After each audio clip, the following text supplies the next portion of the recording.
If you don't make life fun, that is no life at all. J.P. McNeil.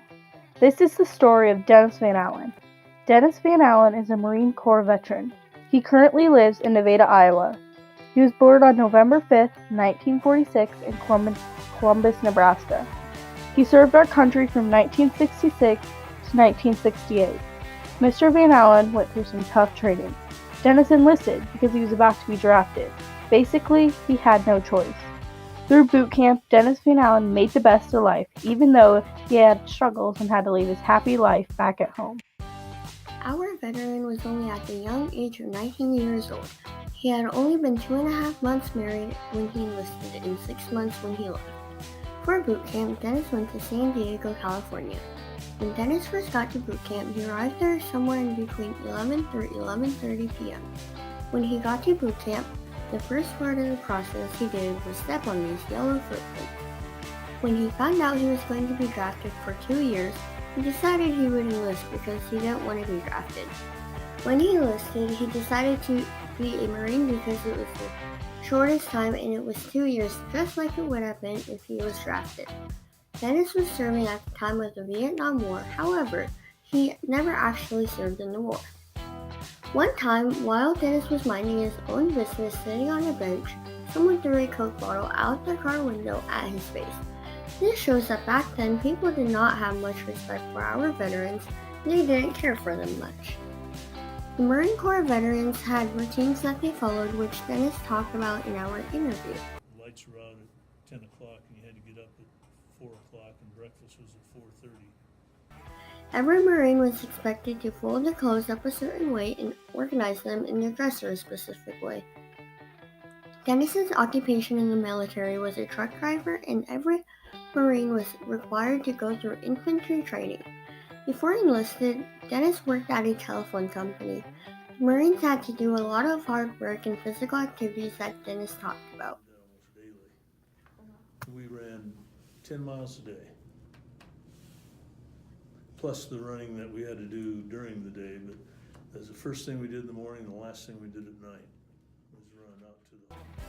One day, Dennis flushed his hat down the toilet. His punishment was taking a shower to get his hair wet, and then rolling around in a sandbox, and he said he had sand everywhere for the rest of the day. I'd been over one time in the... flushed my hat down, my cover down, and I had to walk out without a cover on.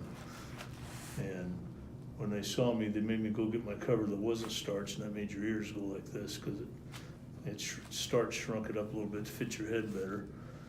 And so then he made me go stand in the shower and get wet and go to his sandbox and roll in the sand. So I had sand everywhere for the rest of the day. One time, in boot camp, they were serving macaroni and cheese. At this time, Dennis didn't care for that. He just shook his head no at the server, and his drill sergeant saw what he did. He made him get a new tray and made sure it was piled high with just macaroni and cheese. Another time, Dennis and another veteran were fighting over a mop, and he broke his glasses. That same day, he was supposed to take pictures. In the end, he didn't have glasses for his pictures. During boot camp, Dennis made a good friend named Carl Turner. You know, the closest one was this guy here. His name's Carl Turner. And I thought he was killed in Vietnam in 1966. But he was wounded during the Tet Offensive in February '68. But he found me on Facebook and sent a friend request. At Thanksgiving time, it'll be 2 years this coming Thanksgiving. It's 2017. And I saw the name and I thought, he's dead. I don't know any Carl Turner now. But I didn't delete it for some reason. So then he sent me another text the Tuesday after Thanksgiving, and I knew right away it was him then because he said something our DI said to us all the time: "What is your major malfunction?"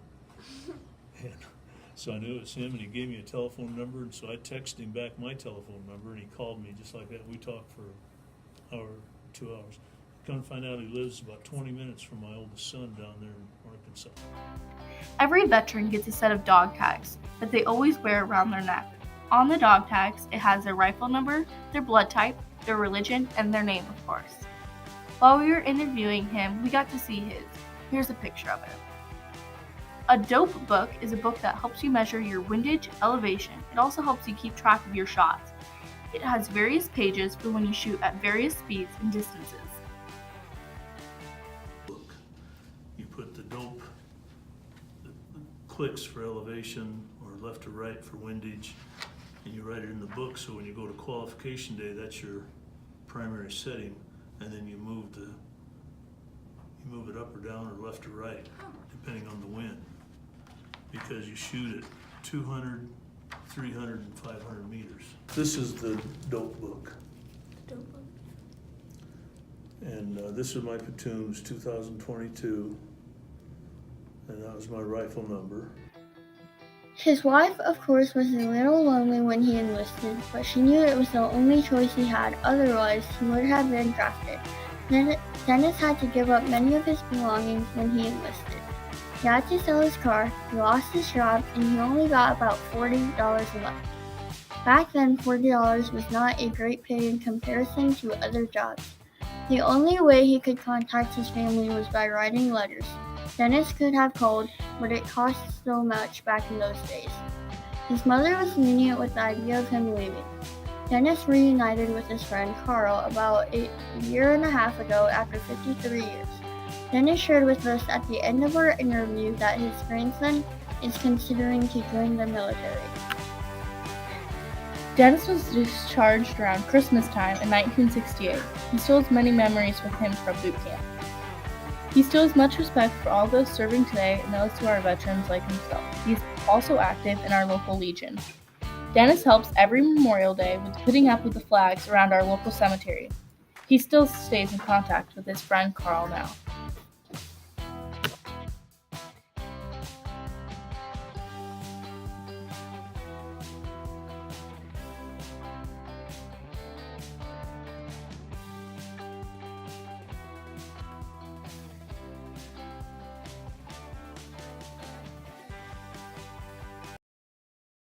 The time to thank a couple people real quick. So I want to thank Dennis Van Allen, of course, because he took the time out of his day and he didn't have to come and interview with us. And I'm very, very happy that he was the veteran that we got to make our documentary on. It was lots of fun. And I loved all the great stories.